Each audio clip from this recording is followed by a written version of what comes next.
नमस्कार। कक्षा 7 के सभी बच्चों को जय हिंद। उम्मीद करता हूँ कि आप सभी लोग ठीक होंगे। तो बच्चों, आज हम लोग विविध प्रश्नावली स्टार्ट करेंगे। तो अगर आप लोग वीडियो पर नए हैं तो वीडियो को लाइक, सब्सक्राइब एंड शेयर करना बिल्कुल ना भूलें। तो बच्चों, यहाँ पर आपका जो पहला क्वेश्चन है 2,3,5,7,9,9,7,9 का बहुलक बताइए। तो बच्चों, बहुलक का मतलब होता है जो अंक आपका सबसे अधिक बार आया होगा वही यहाँ पर आपका बहुलक होगा। तो यहाँ पर आप देख रहे हैं जो आपका 9 है वो 3 बार आया है। इसका मतलब जो आपका बहुलक हुआ वो आपका 9 हो जाएगा। ठीक है, तो पहले का आंसर आपका 9 हो जाएगा। अब बच्चों, यहाँ पर आपका जो सेकंड क्वेश्चन है विविध प्रश्नावली,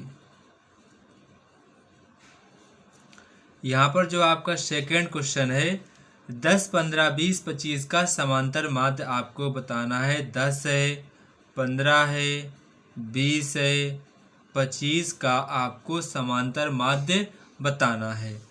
तो जो समांतर माध्य निकालना काफ़ी आसान होता है, अब तो आपको निकालना आ गया होगा। समांतर जो माध्य होता है निकालना, फार्मूला आपका क्या होता है, कुल पदों का योगफल। क्या होता है? कुल पदों का योगफल। कुल पदों का योगफल। इसके बाद नीचे आएगा कुल पदों की संख्या। कुल पदों की संख्या। ठीक है, तो यहाँ पर संख्या लिखेंगे। अब कुल पदों का योगफल 10 है, 15 है, 20 है, 25 है। ठीक है, अब पद कितने पूरे? 1, 2, 3, 4। 4 यहाँ पर आपके पद हैं।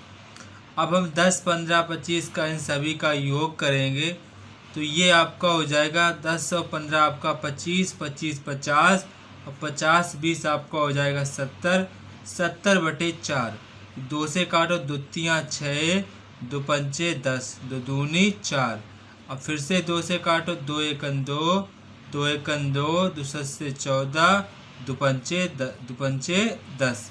तो बच्चों, आपका जो आंसर आ जाएगा 17.5 यहाँ पर आपका समांतर माध्य निकल के आ जाएगा। तो ये हमारा आंसर हो जाएगा। इसके बाद बच्चों आपका क्वेश्चन नंबर 3 है। क्वेश्चन नंबर 3 यहाँ पर आपसे कह रहा है कि 12, 15, 20, 25 की माध्यिका बताओ। 12, 15, 20, 25 की माध्यिका यहाँ पर आपको ज्ञात करना है। तो बच्चों, मैंने आपको सिखाया कि सबसे पहले आपको आरोही क्रम में लिखना। किस क्रम में लिखना है? आरोही क्रम में लिखना है। तो आरोही क्रम 12 आएगा, फिर 15 आएगा, फिर 20 आएगा, फिर 25 आएगा। अब यहाँ पर आपके सम पद है, इसका मतलब एक इधर छोड़ दो और एक इधर छोड़ दो, तो बचे कितने? 15 और 20, यानी कि इन्हीं में से आपका कोई ना कोई आपका माध्यिका होगा। तो अब आपको यहाँ पर इन्हीं के बीच का पद आपका माध्यिका होगा। ठीक है, तो आपको करना क्या, सीधा सीधा आपको क्या लिखना है, माध्यिका बराबर क्या लिखेंगे, माध्यिका बराबर आप लिखेंगे 15 + 20, जितने यहाँ पद बचे हैं और कितने पद हैं ये आपका हो जाएगा /2। तो 15 और 20 आपका हो जाएगा यहाँ पर 35/2। कितना हो जाएगा? 35/2। अभी काटा था 35/2, तो आपका आया था 17.5। कितना आया था? 17.5। तो ये बच्चों आपकी माध्यिका निकल के आ जाएगी। काफ़ी देखो आसान है निकालना। मैंने यहाँ पर आपको ये शॉर्ट ट्रिक बताई है कि कैसे आप कम टाइम में निकाल सकते हैं, वरना आप फार्मूला याद करते करते थक जाओगे। ठीक है, ये काफ़ी अच्छी ट्रिक है। इसी ट्रिक से आपको सवाल को लगाना है। जितने पद बच जाए उतने आपको 2 बटे उनका योग करना, पदों की संख्या /2 करके सॉल्व कर देना है। अगर आपने वीडियो नहीं देखी है जहाँ पर मैंने आपको बताया कि माध्यिका और बहुलक कैसे निकालते हैं, वो वाली वीडियो देख लेना, आपको समझ में आ जाएगा। ठीक है, इसके बाद आपका क्वेश्चन नंबर 3 है 1, 7, 5, 3, 4 7 9 की माध्यिका बतानी है, तो ये भी काफ़ी आसान है, इसको भी देखते हैं। ये आपका क्वेश्चन नंबर 4 है। कह रहे हैं कि 1 है, 7 है, 5 है, 3 है, 4 है, 7 है, 9 है। तो यहाँ पर आपको इसकी क्या निकालनी है, माध्यिका निकालनी है। तो बच्चों माध्यिका निकालने के लिए सबसे ज़्यादा ज़रूरी होता है कि आपको उसको आरोही क्रम में लिखना है। किस क्रम में? आरोही क्रम में लिखना है, यानी कि 1 सबसे पहले लिखेंगे, इसके बाद 3 है, इसके बाद 4 है, इसके बाद 5 है, ठीक है। 5 के बाद यहाँ पर आपका 7 है, 7 के बाद फिर 7 है, फिर यहाँ पर आपका 9 है। 1 2 3 4 5 6 7, 1 2 3 4 5 6 7। अब 7 पद हैं, इसका मतलब 3 इधर छोड़ दो और 3 इधर छोड़ दो। जो बीच में बच जाएगा वो तुम्हारा क्या हो जाएगा, माध्यिका हो जाएगा। ये तो बस की माध्यिका कितनी आ जाएगी, इसकी माध्यिका 5 निकल के आ जाएगी। ख़त्म, सवाल आपका लग गया। ये भी आपकी शॉर्ट ट्रिक है। क्या है? शॉर्ट ट्रिक है, ठीक, जिससे आप जल्दी से सवाल को लगा सकते हैं, ठीक है। जब विषम पद होते हैं तो जो बीच का पद तो निकल ही आएगा, सब में थोड़ी सी दिक्कत होती है, वो यहाँ पर आपको समझ लेना है, ठीक है। इसके बाद आपको नेक्स्ट क्वेश्चन है, एक पासा फेंकने पर विषम संख्या आने की प्रायिकता। तो बच्चों यहाँ पर जब आप पासा फेंकेंगे तो पासे पर विषम अंक आने की प्रायिकता आपसे पूछ रहे हैं। तो पासे पर विषम संख्याएं कौन सी होती हैं वो आपको पहले ध्यान करना है। पासे पर विषम संख्याएं, पासे पर विषम संख्याएं, तो पासे पर विषम संख्याएं कौन कौन सी? ये 1 होती है, 3 होती हैं, 5 होती हैं। इसका मतलब आपके पास संभावित स्थितियां कितनी बन गई हैं बच्चों? आपके पास संभावित स्थितियां यहाँ पर बन गई हैं 3। कितनी बन गई हैं? 3। गिनो, 1 2 3। कितनी स्थितियां बन गई? 3। 1 2 3, 1 2 3 स्थितियां बन गई हैं। वहीं पर आपसे हम पूछ दें कि कुल स्थितियां कितनी हैं, तो आप कुल स्थितियां तो आप पता ही कर लेंगे। पासे में कुल कितने अंक होते हैं? पासे बच्चों कुल आपके अंक होते हैं 6। 1 2 3 4 5 6। तो यहाँ पर आपसे कह रहे हैं विषम संख्या आने की प्रायिकता, तो आप सीधा क्या लिखेंगे, यहीं पे लिख देंगे विषम संख्या आने की प्रायिकता, आने की प्रायिकता। तो विषम संख्या की संभावित स्थितियां कितनी थी? 3 थी। कुल स्थितियां कितनी है? 1 2 3 4 5 6। 6 स्थितियां हैं, काट दो, 3 है 3, 3 दूनी 6। तो जो प्रायिकता निकल के आ जाएगी 1/2। कितनी आ जाएगी? 1/2 आपकी प्रायिकता निकल के आ जाएगी। यहाँ पर आपको कोई दिक्कत नहीं होना चाहिए। फार्मूला होता है कुल संभावित स्थितियाँ बटे कुल स्थितियाँ। तो संभावित स्थितियाँ वो स्थितियाँ होती हैं जो आपसे पूछा जाता है। पूछा क्या गया? विषम संख्या। तो विषम संख्या की कितनी स्थितियाँ थी? 3 थी, वो आपको 3 ऊपर लिखना है, और जो आपकी कुल स्थितियाँ थी वो आपको 6 लिखना। 1 2 3 4 5 6। उसके बाद काट दो, आपका आंसर आ जाएगा, ठीक है। तो यहाँ पर आपको कोई भी दिक्कत नहीं होनी चाहिए। इसके बाद आपका क्वेश्चन नंबर नेक्स्ट है, एक सिक्के को उछालने पर पट आने की प्रायिकता। तो जो पट आने की प्रायिकता आपसे पूछ रहे हैं, तो यानी कि पट तो सिक्के में एक ही होता है, तो इसका मतलब आपके पास संभावित स्थितियाँ कितनी हो जाएंगी? तो आपने कहा सर जो हमारे पास संभावित स्थितियाँ हो जाएंगी, पट तो एक ही होता है सिक्के में, तो ये आपके पास 1 हो जाएगी। और बच्चों कुल स्थितियाँ कितनी हो जाएंगी? पट और चित यानी कि 2 स्थितियाँ हो जाएंगी। कितनी हो जाएंगी?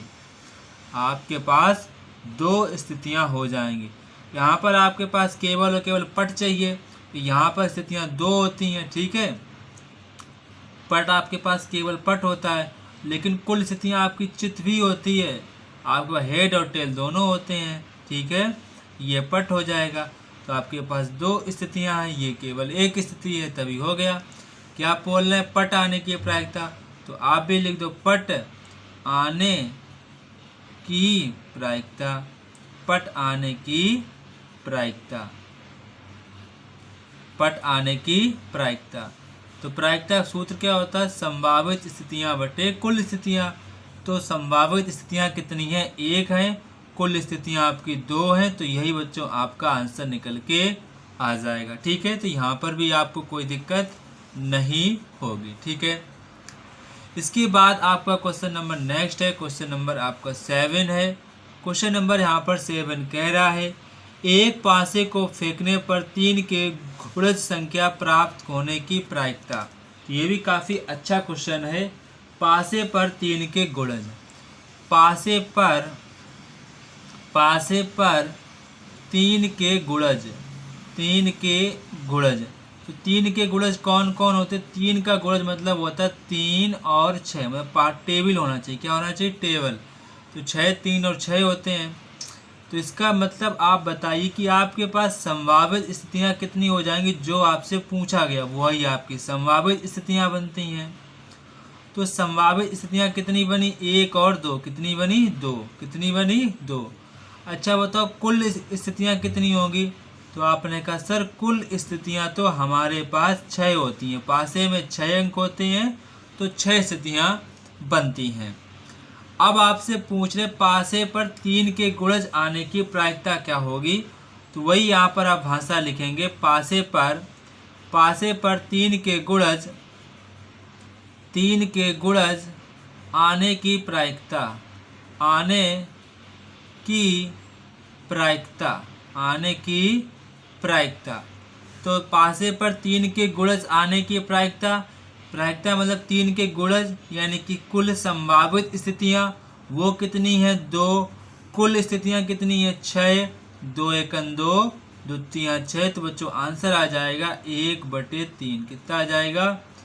1/3 आपके पास आंसर निकल के आ जाएगा। ठीक है, तो यहाँ पर भी आपको कोई भी दिक्कत नहीं होनी चाहिए।